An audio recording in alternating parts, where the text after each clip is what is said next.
Bonjour, bonsoir. Je suis Jean-Claude Moubenga. Le Congo est à nous.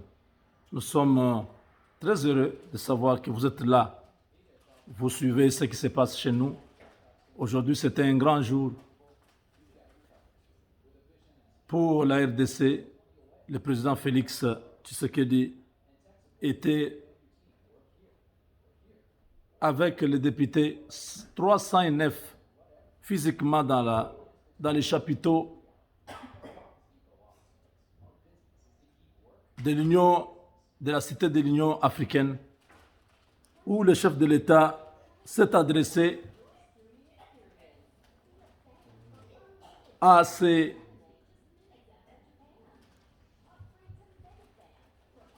compatriotes en leur disant toute la vérité. J'ai tenu à vous rencontrer parce que nous sommes à un tournant décisif de l'histoire de notre pays. Un tournant dont vous êtes les acteurs principaux, a-t-il dit. Vous ne devez pas cesser, vous ne devez pas rester là. C'est vous qui allez écrire l'histoire de ce tournant ensemble avec moi, a renchéri le président de la République dans une allocution de 25 minutes, intercoupée par des applaudissements frénétiques. Le président de la République a expliqué sa vision basée sur l'homme congolais, c'est-à-dire le peuple d'abord.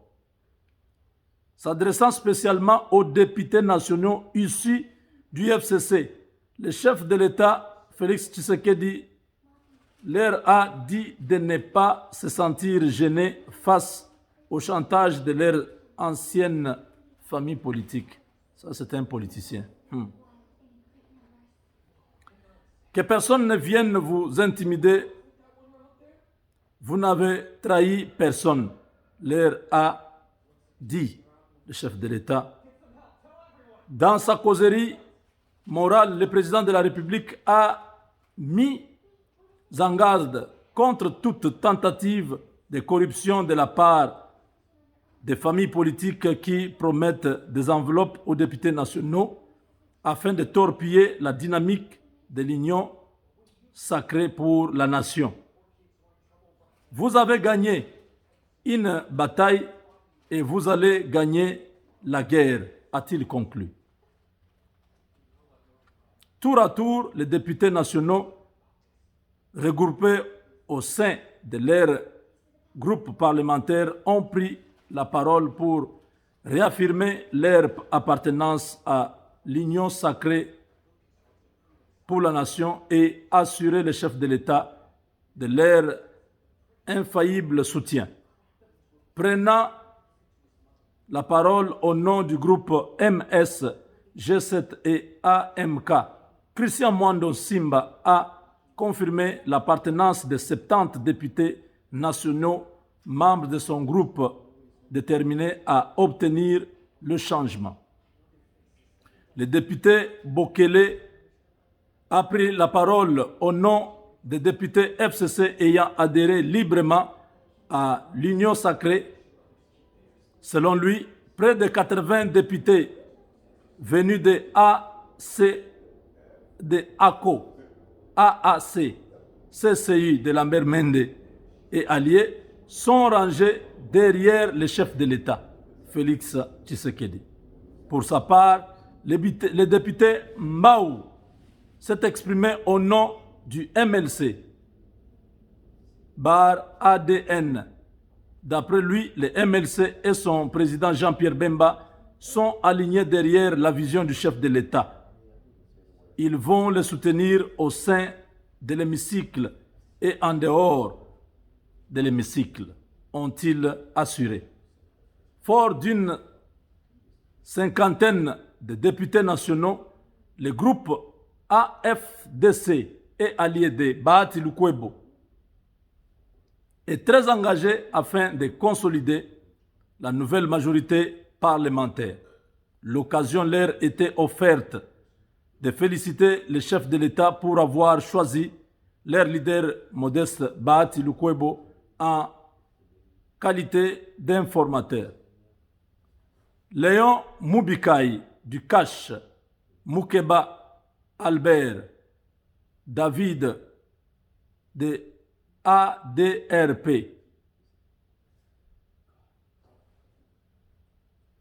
Patrick Mouyaya de Palou et Alliés et Jean-Charles Okoto du PPRD ont aussi réaffirmé leur soutien indéfectible à la vision du chef de l'État, Félix Tshisekedi. Au sujet des députés PPRD, il convient de noter que parmi les nouveaux venus à l'Union sacrée figure Alphonse Ngoï Kassange. Oh, le pays, le Congo de Lumumba, c'est terrible.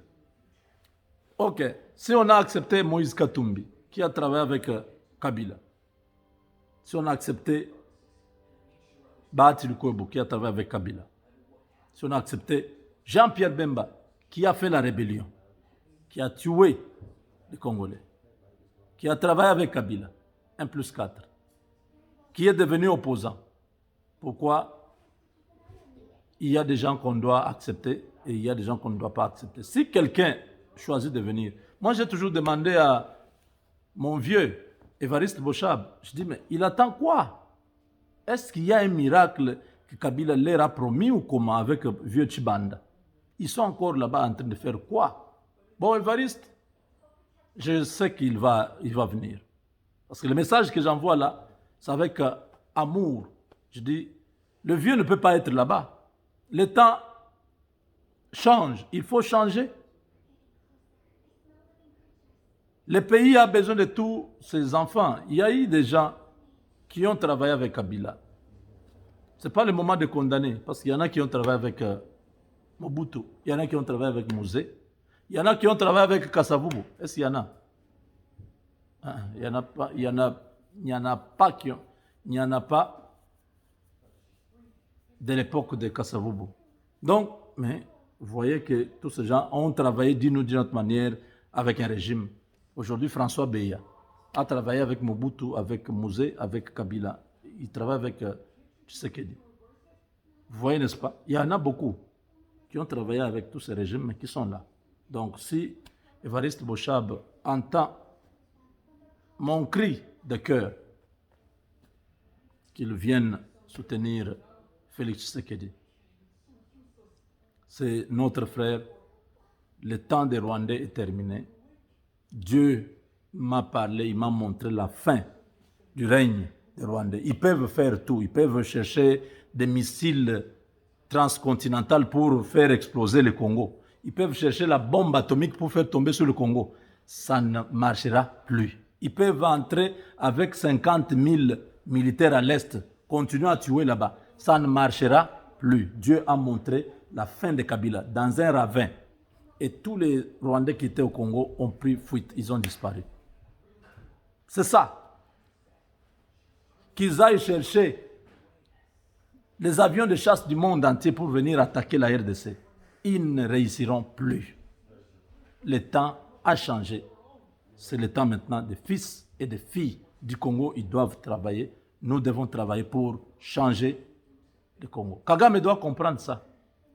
S'il ne comprend pas, il va finir comme Kadhafi. Il va finir, son propre peuple là, va l'attraper comme Samuel Do. On va les découper comme ça à Kigali là. C'est la parole d'un homme de Dieu. S'il ne comprend pas que Dieu est en train de travailler au Congo, il risque de combattre Dieu. Et on ne combat jamais Dieu. Il n'y a personne qui a combattu Dieu qui a gagné.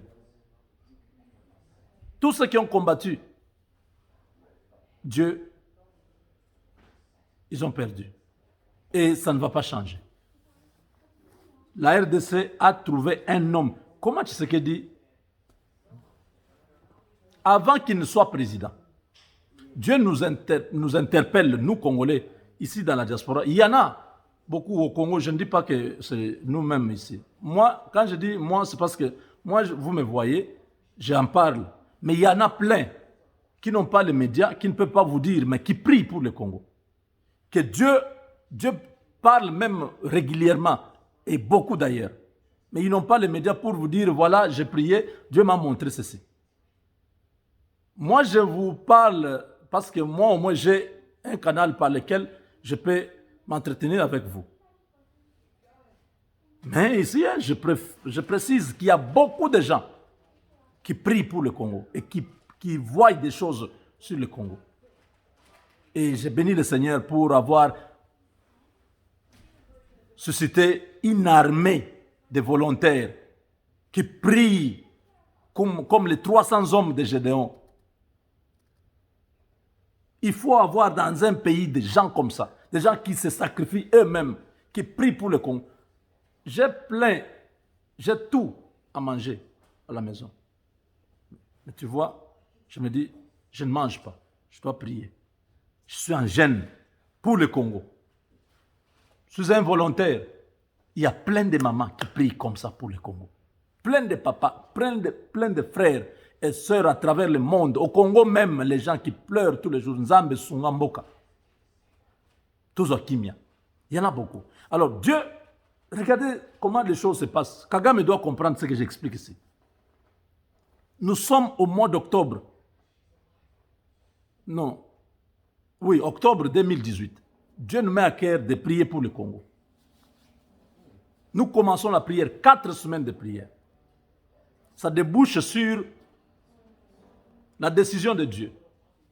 Les choses vont changer dans les pays. Soutenez les opposants. Je sais qu'il sera président. Nous avons continué à prier. Regardez, au même moment, nous terminons la prière de 4 semaines. Félix Tshisekedi quitte Genève. C'est acté pendant que nous, on est en train de prier là. La dernière semaine où nous sommes en prière, de ces 4 semaines, c'est la semaine où le président Félix a quitté Genève. Il a dit non, je ne suis pas partant. Il est allé à Nairobi faire l'alliance avec Vital Kamerhe. Et ça, c'est de 1. Deuxième fait que Dieu fait dans la vie de cet homme, Félix Tshisekedi, avant la campagne, pendant la campagne, on a vu cet homme toujours avec les hommes de Dieu. Il est allé dans beaucoup de pays, au Ghana, au Nigeria, en Afrique du Sud. Il a circulé dans beaucoup de pays où il rencontrait les hommes de Dieu. Il allait chercher la prière des hommes de Dieu. Et nous avons vu ces images. On a pris l'huile dans la corne. On a oué Félix Tshisekedi. Quel est ce candidat que nous avons déjà vu dans le monde? Pour aller aux élections, il va voir les hommes de Dieu. On fait tout ce qu'on a fait sur Félix Tshisekedi. Il y a eu des déclarations. Vous avez la chair de poule.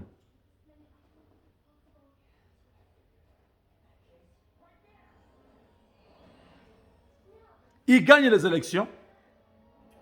Kagame s'oppose. Il est président de l'Union africaine. Il s'oppose parce que Kagame travaille pour les Français, pour les Belges. Il travaille avec tous ces Européens. L'Union africaine est sponsorisée la plupart par l'Union européenne.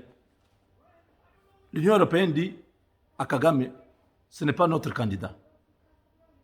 Notre candidat, c'est Fayulu. Devos Kitoko l'a dit. Il a dit que Fayulu a été financé par les partenaires extérieurs, donc les Européens, les multinationales. Ce n'était pas un candidat de Congolais. Donc si Fayulu aujourd'hui était président, nous serions malheureux. Nous serions malheureux. Et Kagame reçoit les injonctions des Européens. Kagame refuse, dit pas de résultats en RDC jusqu'à ce qu'on arrive là-bas. Il donne les injonctions à notre Cour constitutionnelle. La Cour constitutionnelle s'étant passé de ça, ils ont confirmé Félix Tshisekedi. Kagame ne décolère pas.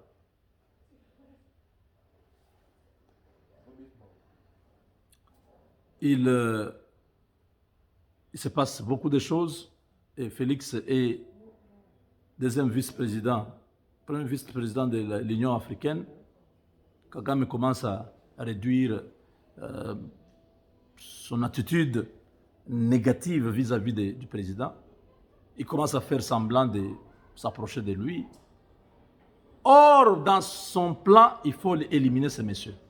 Et Dieu nous parle, il dit, ils étaient à table, on montre comment Kagame était en train de comploter. Ça a échoué. Dieu nous a révélé.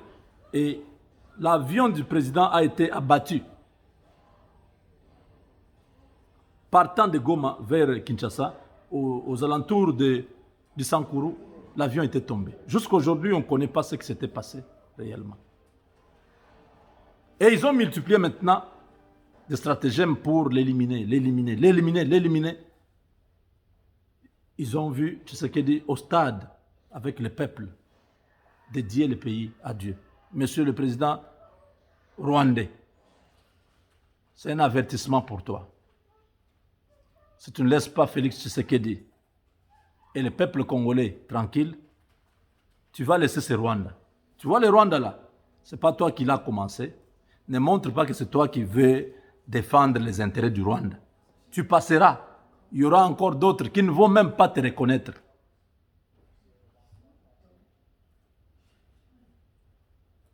Tu as combattu cet homme, tu vois que ça ne marche pas.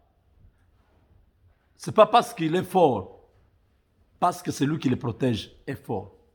Et si tu continues, Dieu va mettre très bientôt la fin à ton règne. Tu ne sais pas ce que tu es en train de faire. Regarde seulement l'histoire. Hitler a fait la guerre au monde entier. Où est-ce qu'il a fini? Les hommes puissants n'existent pas. Tous ceux qui étaient puissants, ils finissent minables. Évite de connaître une fin tragique. Reste chez toi, occupe-toi de ton pays. Le temps que tu as fait au Congo avec Kabila est largement dépassé. Tu as gagné ce que tu pouvais gagner. L'argent que tu as, investis ça chez toi, crée les emplois, crée la vie chez toi. Évite de continuer à croire que tu peux continuer à faire la même chose hier jusqu'à aujourd'hui. Il n'y a que Dieu qui est le même hier, aujourd'hui, éternellement. Tous les militaires qui sont dans notre armée, ils sont déjà en difficulté. Tous tes hommes que tu avais placés en politique, les Roubert et les autres, ne changeront rien. Le train de l'histoire est déjà en marche. Le peuple a pris conscience. Ils sont revenus vers leurs frères. Ils vont travailler ensemble. On va se pardonner entre nous. Et tous ces députés et sénateurs vont s'engager à ne plus refaire la même chose. La corruption ne passera pas. Ils doivent travailler pour le peuple. Le peuple congolais a beaucoup souffert. Et nous avons besoin qu'il y ait la paix dans ce pays-là. Si tu écoutes ce message, tu te retires, tu arrêtes ce qui se passe à l'Est, tu te désengages avec Kabila. C'est peut-être possible que tu restes encore, que Dieu revoie encore ton cas. Mais si tu continues à déstabiliser le Congo, pensant déstabiliser Tshisekedi, pour qu'il tombe, pour que le peuple puisse les rejeter, tu vas te retrouver face à face avec Dieu. Avec Dieu, nous vaincrons.